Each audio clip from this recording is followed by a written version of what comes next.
Australia. Heidi is on top of all of that. Heidi, good morning.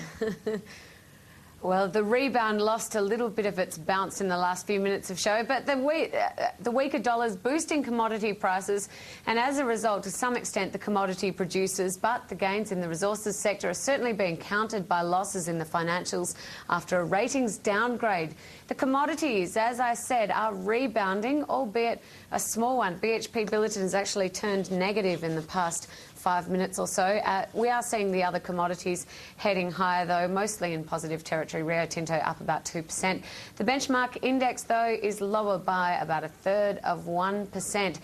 But Merrill Lynch's global commodities chief says China has been stockpiling commodities and they're now starting to use those reserves.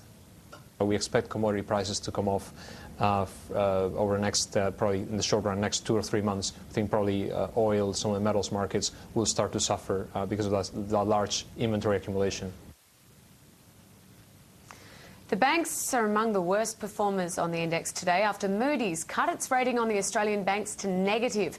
The Commonwealth Bank is down by a little over 1%, similar declines for most of the other banks except for Macquarie, which is down 2%. And Australian building products maker James Hardie shares are negative today.